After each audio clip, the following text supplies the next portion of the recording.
We're talking about two nuclear rivals, India and Pakistan, and the disputed region of Kashmir. If you can explain to this global audience how high the stakes are now, why the Indian Prime Minister Modi has done this, and do you see this as a possible flashpoint with thousands more soldiers brought into this, one of the most militarized areas of the world? Well, yes. I mean, I think it's a kind of exercise in completely authoritarian power. And I think there are two big questions here. What does it mean for Kashmiris? And I think both Sanjay Kak and Mirza Wahid have given us some sense of that. But what it also means for India, in the sense that parliamentary democracy is really a sham. That is what Modi and the BJP are revealing again and again and again. That just by fiat they can sort of decide on something, on the fate of a large group of people.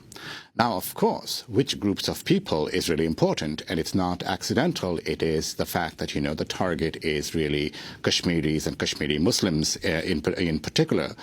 This is basically Modi's way of distracting from the large-scale problems that continue to sort of, that continue to plague India under his rule, which includes the economic, that economically India is doing badly. Environmentally, it's a disaster. It is the heart of climate change. The Indian subcontinent is at the heart of climate change. So, with the kind of populations, with the kind of poverty. And there's nothing that's being done about it. And instead, Modi and the BJP are giving the supporters something to feel triumphant about by seeing the Kashmiris basically being turned into prisoners in their own home. And this is a majority Muslim population, the only one in. It is. But it is, and it is obviously for the Hindu right BJP. This is the primary target of hatred. Which is not to say that they don't hate others. They hate all minorities, all dissenters. And I think one of the big questions is not only what does it mean for Kashmir, but that, this could happen in India. Tomorrow Modi could decide to split another Indian state into two.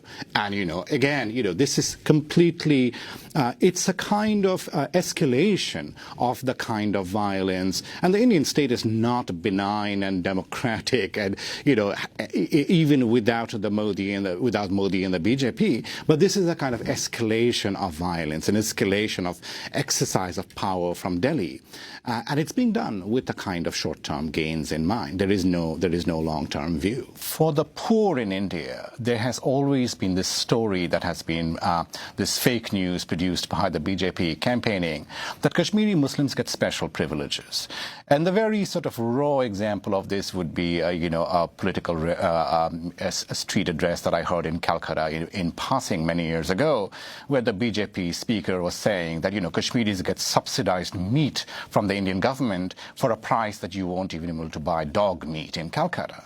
This is clearly directed at the large masses of the Indian poor, that Kashmiris, and this is said of other groups as well, including Indian Muslims as well, that they get special privileges. It's similar to the welfare queen comments that, Americans make about its black minorities, that, they get special privileges. And it plays on to the same kind of majoritarianism, same kind of sectarian nationalism.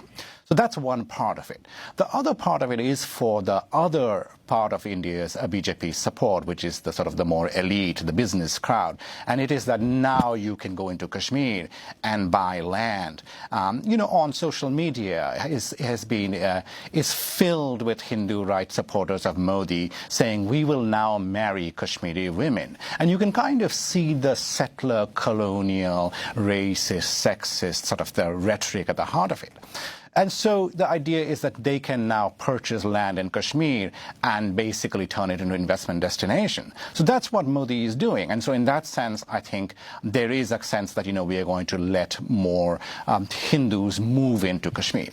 I will just say one thing, though. Kashmir is not alone in this kind of protection of land rights. This is common in many border parts of India where there are minorities or indigenous people. This is true in many parts of the Northeast, including the state where I grew up in Meghalaya, where the similar protection is in place that you cannot buy land if you are not from the indigenous groups there, in order to protect them from being swamped by much more people with much more access to capital, essentially. So it's not. But the BJP, particularly in the Hindu right, makes an issue out of it with regard to Kashmiri Muslims alone.